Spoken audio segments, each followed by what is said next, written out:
विद्यार्थियों, आज हम अध्ययन करेंगे जयशंकर प्रसाद की प्रसिद्ध कृति कामायनी के भाव पक्ष और कला पक्ष का।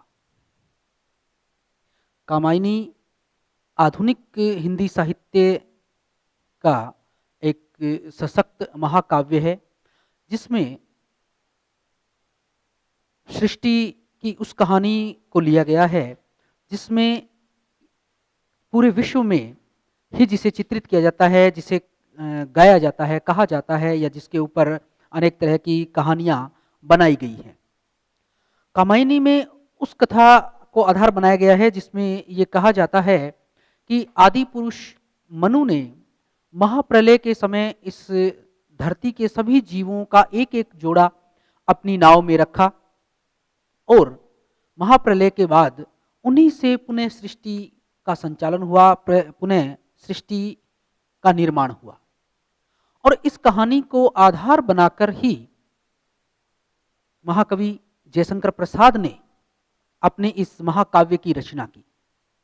महाकाव्य के अंदर विविध भावों को स्थान देते हुए कवि ने यह सिद्ध किया है कि किस तरह से एक ऐतिहासिक घटना या ऐतिहासिक घटना के माध्यम से कैसे पुनः सृष्टि बनी, सृष्टि का संचालन पुनः से किस तरह से हुआ और हमारे पूर्वजों ने किस तरह से उसमें भूमिका निभाई। तो कामायनी की समीक्षा की जाए, कामायनी में सबसे पहली जो बात है, विशेषता इसकी है भाव पक्ष के अंतर्गत, वो है कामायनी में नवीन वर्ण्य विषय। नवीन वर्ण्य विषय। यूं तो कामायनी एक अति प्राचीन कथा के ऊपर आधारित काव्य रचना है, लेकिन इसमें नवीनता है। नए परिप्रेक्ष्य को ध्यान में रखते हुए ही कवि ने इसे पूरा किया है। मनुष्य जिस वातावरण में, जिस माहौल में रहता है, जिसमें वो जीवित होता है, जो माहौल वो देखता है, उसका उस पर प्रभाव पड़ा है। और ऐसा ही कुछ प्रभाव जयशंकर प्रसाद पर भी तात्कालिक समय परिस्थितियों का था। और उसी परिस्थितियों को ध्यान में रखते हुए उन्होंने ये जो काव्य रचना की है, उसमें ऐतिहासिकता का पुट तो दिया है, लेकिन साथ ही वर्तमान परिप्रेक्ष्य को भी ध्यान में रखा है। और वर्तमान परिप्रेक्ष्य को ध्यान में रखते हुए ही उन्होंने इस काव्य के अंदर कुछ नवीन विषयों को भी शामिल किया है, नवीनता उसमें लाए हैं। वो काव्य में ऐसा कहीं नहीं है कि केवल ऐतिहासिक घटनाक्रम को ही चलाया गया है, नवीनता का पुट उसमें बिल्कुल भी न दिखाया गया हो। दूसरी विशेषता है इसकी पूर्ण रसानुभूति। पूर्ण रसानुभूति। कामायनी को पढ़ने से पूर्ण रसानुभूति होती है, क्योंकि इसमें सभी रसों का समावेश किया गया है, सभी रसों का आस्वादन पाठकों को होता है। श्रृंगार कवि जयशंकर प्रसाद का एक प्रिय रस रहा है। श्रृंगार के अति सुंदर चित्र कामायनी में भी मिलते हैं, लेकिन इसके साथ साथ करुण, हास्य, विभत्स, वीर इत्यादि सभी रसों को स्थान इसमें यथासंभव मिला है। तो रसोद्रेक जो हुआ है कामायनी में, वह पूर्ण रूप से है। पूरी तरह से रसानुभूति, आनंद की अनुभूति पाठकों को इस काव्य से मिलती है। अगली विशेषता है प्रकृति चित्रण। प्रकृति चित्रण। विद्यार्थियों, प्रकृति चित्रण की बात करें तो हम ये जानते हैं कि प्रकृति का चित्रण कवियों ने अपने काव्यों में किया है। और जिन जिन कवियों ने प्रकृति चित्रण किया है, उन सब कवियों ने प्रकृति के दो प्रमुख रूपों का चित्रण हमेशा ही अपने काव्यों में किया है। प्रकृति का जो है आलंबन और उसका उद्दीपन रूप। इन दोनों रूपों का वर्णन कवि जयशंकर प्रसाद ने भी किया है। और प्रकृति के इन रूपों के माध्यम से उन्होंने मानव के साथ उसे इस तरह से जोड़ा है कि प्रकृति के से अलग मानव कभी किसी तरह से हो ही नहीं सकता। और ये सर्वमान्य सत्य है भी कि प्रकृति के बिना मानव का अस्तित्व संभव नहीं है। लेकिन काव्य में प्रकृति को इस तरह से दिखाया गया है कि कहीं प्रकृति भावों को उद्दीप्त कर रही है, कहीं वही आलंबन का कार्य कर रही है। श्रद्धा और मनु का जो चित्रण कवि जयशंकर प्रसाद ने इस काव्य में किया है, वह प्रकृति से जुड़ा हुआ, प्रकृति के इर्द गिर्द घूमता हुआ, क्योंकि उस समय जो कुछ था, जिस समय की कथा को चित्रित किया गया है, उस समय प्रकृति के अतिरिक्त इस धरती पर और कुछ भी नहीं था। प्रकृति, जीव जिसमें वन्य जीव और मनुष्य जो कि कुछ संख्या में ही थे, वो सभी इस प्रकृति में थे और उन्हीं के चित्रण के द्वारा, उन्हीं के माध्यम से कवि ने इन दोनों के संबंध को आगे बढ़ाया है। और जैसे जैसे कथा आगे बढ़ती है, वो प्रकृति के चित्रण का निखार भी उसी रूप में आगे बढ़ता जाता है। अगली विशेषता है दर्शनाभिव्यक्ति। दर्शनाभिव्यक्ति, दर्शन की अभिव्यक्ति या जो दार्शनिक मूल्य है, दार्शनिक तत्व हैं, वह भी कामायनी में हमें मिलते हैं। कि कामायनी न केवल एक महाकाव्य मात्र है, मनोरंजन का काव्य नहीं है, या कोई एक कथा को चित्रित करने का उद्देश्य कवि का नहीं रहा है कामायनी के माध्यम से, बल्कि उन्होंने जो दार्शनिक ज्ञान था, अपना दार्शनिक अनुभव था, उस दार्शनिक अनुभव को भी लोगों तक पहुंचाने की कोशिश की है, जिसमें जैसे जैसे कथा आगे बढ़ती है और उत्तरार्ध के बाद इसमें दार्शनिक तत्व हैं वो और अधिक दिखाई देते हैं। अंतिम 4 सर्गों के अंदर दार्शनिक तत्व है वो अधिक मिलते हैं, जिसमें शैव दर्शन, आत्मा परमात्मा और दुखवाद, क्षणवाद, माया, प्रपंच, शैव दर्शन, आनंदवाद इत्यादि की अभिव्यक्ति हमें मिलती है। क्योंकि स्वयं जयशंकर प्रसाद आनंदवादी थे, शैव दर्शन का इनके ऊपर प्रभाव था, तो उसी शैव दर्शन और आनंदवाद की अभिव्यक्ति इनके काव्य में भी मिलती है। और ऐसा कामायनी उसका उदाहरण है।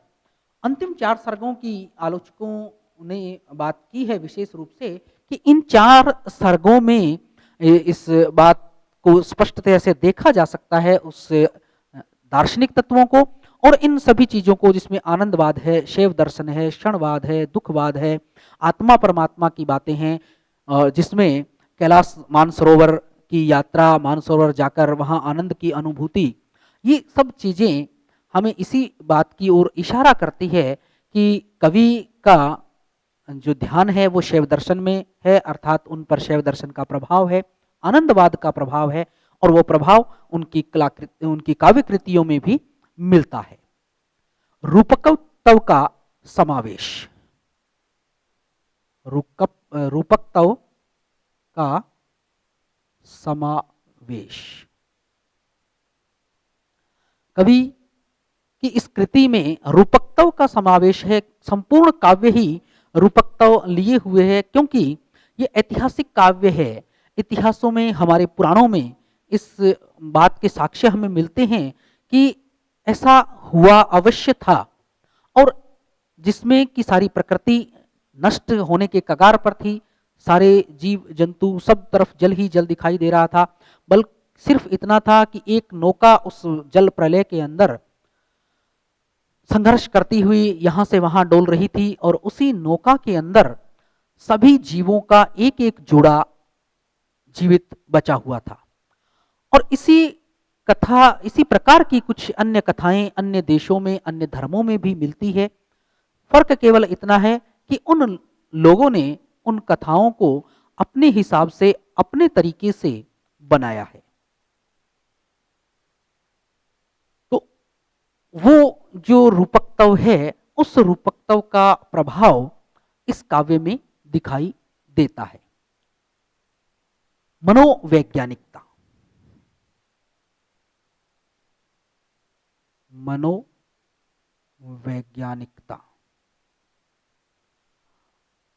प्रसाद की इस कृति के अंदर मनोवैज्ञानिकता का पुट है। संपूर्ण कृति पर मनोवैज्ञानिक प्रभाव देखा जा सकता है।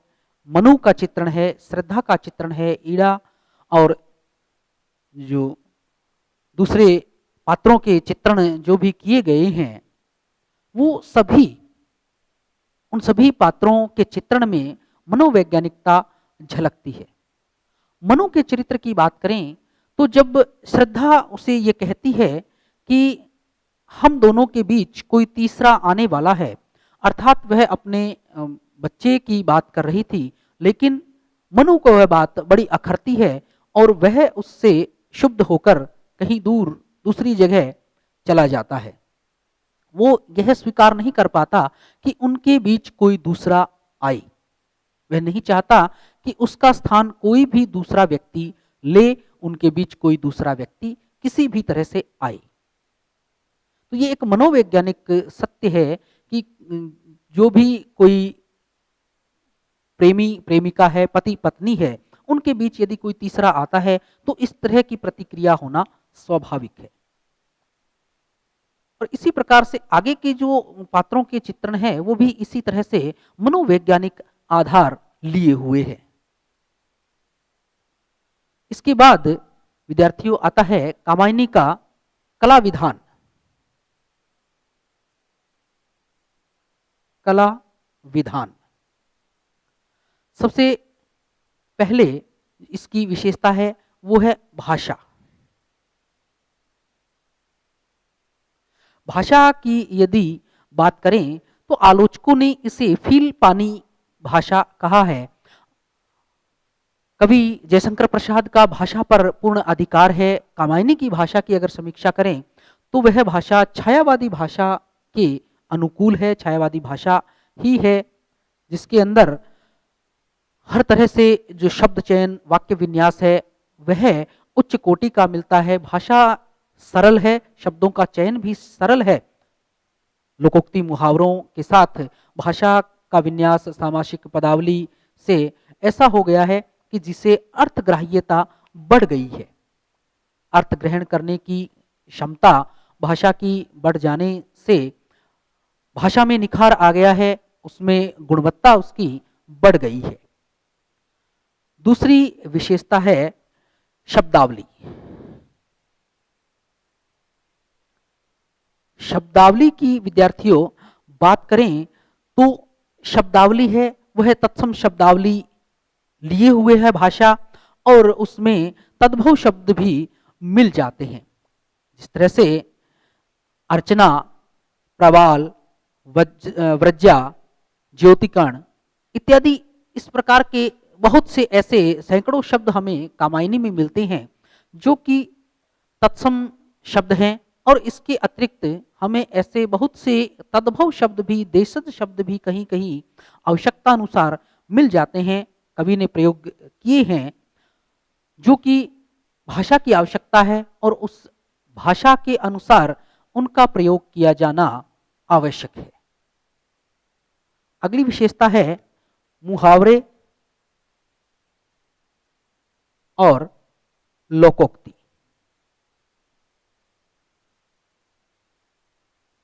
मुहावरे और लोकोक्ति का आना भाषा की उत्कृष्टता को बढ़ा देना है। एक अच्छे कवि की ये विशेषता है कि वह अपनी बात को, उसकी अर्थग्राह्यता को बढ़ाने के लिए लोकोक्ति मुहावरों का सहारा लेता है, जिसके कारण भाषा का सौंदर्य है वो कई गुना बढ़ जाता है, रचना का सौंदर्य भी कई गुना बढ़ जाता है।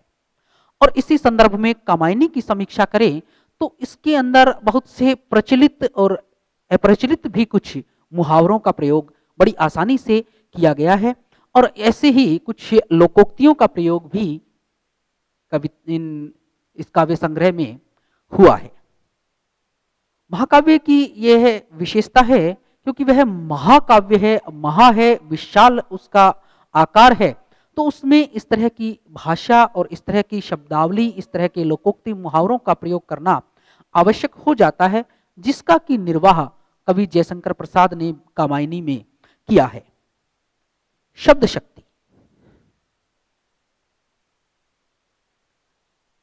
शब्द शक्ति के द्वारा भी भाषा की उत्कृष्टता को बढ़ाया जा सकता है, उसकी अर्थग्राह्यता को बढ़ाया जा सकता है, क्योंकि जो बात कई पंक्तियों में, कई वाक्यों में भी स्पष्टतः नहीं कही जा सकती, वह बात शब्द शक्ति के माध्यम से बड़ी आसानी से कही जा सकती है। और इसीलिए जहां कवि का काम अभिधा शब्द शक्ति से नहीं चलता है, वह लक्षणा और व्यंजना का प्रयोग करता है, और ऐसा ही लक्षणा और व्यंजना का प्रयोग कवि जयशंकर प्रसाद ने किया है। शिल्प विधान के लिए हम देखें कि अगली विशेषता कामायनी की है वक्रोक्ति। वक्रोक्ति विद्यार्थियों, वक्रोक्ति से तात्पर्य है वक्र के समान उक्ति या वक्र के समान टेढ़ा कहा गया वाक्य सीधे सीधे किसी बात को न कहना, बल्कि कुछ उसमें परिवर्तन करके उसे घुमा फिरा के बात को कहना। टेढ़ा कथन जिसमें व्यंग्य हो और कुछ टेढ़ापन लिए हो, बात स्पष्टतया न कही जाए। तो कामायनी में वक्रोक्ति है, और वक्रोक्ति है वर्ण विन्यास के अंदर वक्रोक्ति हमें मिलती है, या वर्ण वक्रता और उपचार वक्रता, संवृत्ति वक्रता, संख्य, उपसर्ग, इन सभी के आधार पर वक्रता हमें देखने को मिलती है। ध्वन्यात्मकता अगली विशेषता है। ध्वन्यात्मकता किसी भी काव्य रचना के अंदर ध्वन्यात्मकता का होना बड़ा अनिवार्य है। यदि ध्वन्यात्मकता नहीं है, ध्वनि के द्वारा कोई कवि शब्द चित्र उकेरने में पीछे रहता है, तो वह काव्य भी एक उत्कृष्ट काव्य नहीं कहलाता। लेकिन जयशंकर प्रसाद ने इसमें किसी तरह से चूक नहीं की है। अनुप्रास के द्वारा उन्होंने सुंदर ध्वनि चित्र उकेरे हैं। लय और ताल का यथासंभव ध्यान रखा गया है। छंदों की लय को उन्होंने बड़ी अच्छी तरह से जांच परख कर रखा है।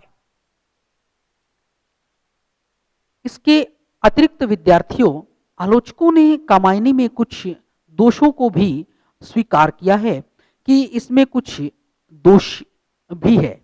जिस तरह से कामायनी के जो दोष हैं, उसमें आलोचकों का मानना है कि लिंग दोष, कि कामायनी में लिंगों का विशेष ध्यान नहीं रखा गया है, और उनमें जो लिंगों का प्रयोग किया गया है वह स्त्रीलिंग और पुल्लिंग का बिना ध्यान रखे ही उनका प्रयोग कर दिया गया है।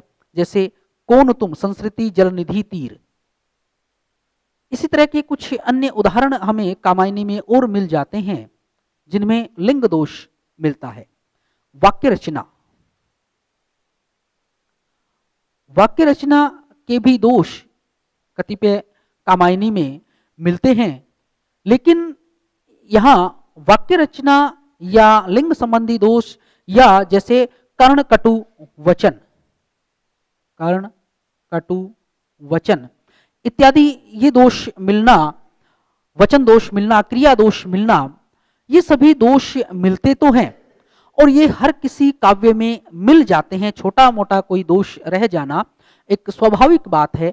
यहां हम ये नहीं कह सकते कि इसमें कवि की कोई कमी है, या कवि का भाषा पर या अन्य किसी चीज पर किसी तरह की कोई पकड़ नहीं थी, बल्कि कवि की उन सब चीजों पर पकड़ है। लेकिन छंद को गति देने के लिए, छंद को पूरा करने के लिए मात्राओं, यति, गति इत्यादि का ध्यान रखने में कई बार ऐसी शब्द रचना, ऐसी वाक्य रचना करना कवि की मजबूरी हो जाती है, जिसके कारण कि उसके उस काव्य के अंदर इस प्रकार के दोष आ सकते हैं।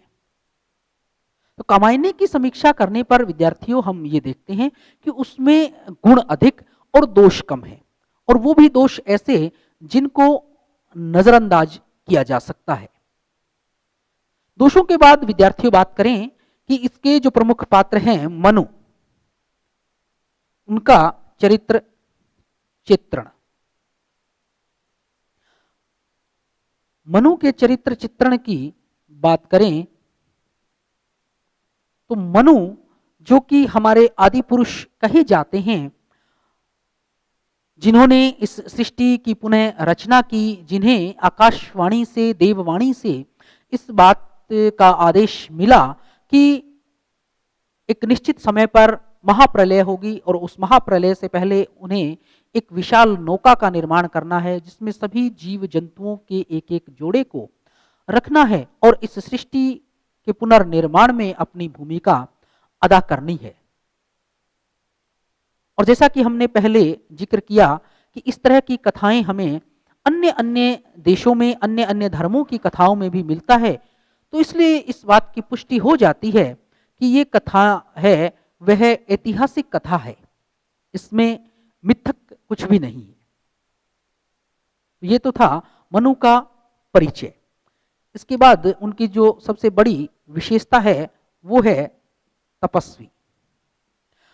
मनु का जिक्र वेदों में आता है, ऋग्वेद में इनका नाम मिलता है और इन्हें एक बड़े ऋषि और तपस्वी के रूप में ही उनमें भी चित्रित किया गया है। वो तपस्वी थे, तपस्या उन्होंने की थी और तपस्या करके ही उन्होंने वह बल और शक्ति अर्जित की जिसके बल पर जो आकाशवाणी हुई वो उन्हें हुई, जो आदेश मिला, ईश्वरीय आदेश, वो उन्हें मिला कि सृष्टि को बचाने का जो श्रेय है, सृष्टि के पुनर्निर्माण का जो श्रेय है, वो उनको जाएगा। तो इस प्रकार से वो एक तपस्वी थे या एक बड़े सिद्ध पुरुष थे, महापुरुष थे, ऋषि थे, जिनका जिक्र हमें ऋग्वेद में भी मिलता है। दूसरी विशेषता हिंसक यजमान। हिंसक यजमान विद्यार्थियों, श्रद्धा से अलग होकर, श्रद्धा से दूर जाकर के मनु कुछ ऐसे लोगों के, शैतानों के संपर्क में आता है जिसके कारण वह हिंसक हो जाता है। पशु बलि देना, अन्य अन्य तरह के जो पाप कर्म है वह भी वह करने से नहीं चूकता। तो यहाँ उनके चरित्र की हिंसक प्रवृत्ति का पता चलता है, हिंसक चरित्र का उनका पता चलता है कि उनके चरित्र में हिंसा भी कहीं न कहीं स्थान रखती है। वो पशु बलि देते हैं अपने उन शैतान जिनको वो अपना गुरु या आदर्श मान बैठते हैं, उनको खुश करने के लिए वो हर संभव इस तरह के प्रयास करते हैं जो कि हिंसक प्रयास हैं। अगली उनकी विशेषता है आनंद अन्वेषी। आनंद अन्वेषी मनु आनंद के अन्वेषी हैं, आनंद मनाना वो चाहते हैं और आनंद में जीवित भी रहना चाहते हैं। हर तरह से जीवन का वो आनंद लेते हैं। जब वो वह श्रद्धा के साथ होते हैं तब जीवन का पूर्णतया आनंद उठाते हैं और उसके बाद बीच का जो घटनाक्रम है उसे छोड़ें और अंत की तरफ जाएं, कमायनी के आनंद सर्ग को देखें, तो वह कैलाश मानसरोवर की यात्रा करते हैं और यात्रा के बाद बड़े आनंद से वहीं अपना निवास बनाते हैं। आनंद के अन्वेषी मनु हैं। इसी तरह से विद्यार्थियों, श्रद्धा का चरित्र चित्रण भी किया जा सकता है। श्रद्धा का चरित्र चित्रण, श्रद्धा भी इस महाकाव्य की मुख्य पात्र है और कहानी सारी मनु और श्रद्धा के इर्द गिर्द ही घूमती है, जिसमें उसकी सबसे पहली विशेषता है अनिध्य सौंदर्य। अनिध्य सौंदर्य, श्रद्धा का सौंदर्य अनिध्य है, अत्यंत वह सुंदरी है, गांधार प्रदेश की राजकुमारी है। श्रद्धा काम की पुत्री, जो गोत्रजा की पुत्री, और दूसरी तरफ वह काम और रति की भी पुत्री है, गोत्रजा है। तो अत्यंत सुंदरी है, उसके समान दूसरी कोई सुंदर स्त्री उस समय पूरे ब्रह्मांड में कहीं नहीं है, ऐसा चित्रण कामायनी में उसकी सुंदरता को लेकर किया गया है। सुंदरता का होना, सुंदर होना, हृदय की सुंदरता का भी होना, ये अपने आप में एक उसका बड़ा चारित्रिक गुण है। दूसरी विशेषता है नारी सुलभ गुण दोष। नारी सुलभ गुण दोष, चूंकि श्रद्धा स्त्री है, अतः उसमें स्त्रियोचित गुण अवश्य विद्यमान होंगे। प्रत्येक स्त्री चाहे वह कितनी ही गुणी क्यों न हो, कोई न कोई गुण उसमें, अवगुण उसमें आ ही जाता है, किसी भी तरह का स्वाभाविक अवगुण उसमें आ सकता है। और ऐसे ही चित्रण श्रद्धा का भी हुआ है, जिसमें नार्योचित गुण तो है ही है, साथ में कुछ अवगुण भी कवि ने चित्रित किए हैं। कर्तव्य निष्ठा, कर्तव्य निष्ठा, श्रद्धा कर्तव्य निष्ठा से युक्त है। कर्तव्य निष्ठा का वह पालन करती है, उसे अपने पति, अपनी संतान और इस संसार, प्रकृति सभी के प्रति अपने कर्तव्यों का अच्छी तरह से ज्ञान है, और उन सभी के प्रति वह अपने कर्तव्यों को निभाने में कभी भी पीछे नहीं रहती है। उन कर्तव्यों का पालन करना उसका परम धर्म है, और जिसका वह पालन करना चाहती है कि हर परिस्थिति में उसका पालन किया जाए। विद्यार्थियों, श्रद्धा की जो अगली विशेषता है वो है उसके मनोवैज्ञानिक दृष्टि। मनोवैज्ञानिक दृष्टि, श्रद्धा की मनोवैज्ञानिक दृष्टि है, क्योंकि उसमें नार्योचित दया है, विश्वास है, सत्य है, शोध का भाव है, सात्विक भावना की प्रतीक श्रद्धा है। सब तरह के भाव जो एक अच्छी स्त्री में, एक कर्तव्यपरायण धर्मनिष्ठ स्त्री के अंदर होनी चाहिए, वैसी मनोवैज्ञानिक धारणा, मनोवैज्ञानिक दृष्टि उसकी है, वो भाव सारे उसके अंदर है। उस मनोवैज्ञानिकता का चित्रण कामायनी में कवि के द्वारा किया गया है। वह सत्य को धारण करने वाली, उस सत्य का अन्वेषण करने वाली और उस सत्य का साक्षात्कार करने वाली है, अर्थात सत्य तक पहुंचने वाली, सत्य का पता लगाने वाली स्त्री है। विद्यार्थियों, ये तो था कि हमने अध्ययन किया कामायनी, कामायनी का भाव विधान, कामायनी का कला पक्ष श्रद्धा, और मनु का चरित्र चित्रण, जिसमें मनु जो अपने आप में एक तेजस्वी पुरुष हैं, इस सृष्टि के जो है निर्माता कहे जा सकते हैं, और तपस्वी हैं, लेकिन कुछ कमी उनके अंदर कवि ने चित्रित की है, जैसे हिंसक यजमान है। और इसी तरह से श्रद्धा का जो चित्रण है वह भी कवि ने सुंदर चित्रण किया है। अगली क्लास में हम अध्ययन करेंगे सूर्यकांत त्रिपाठी निराला और उनकी एक कविता राम की शक्ति पूजा का। धन्यवाद।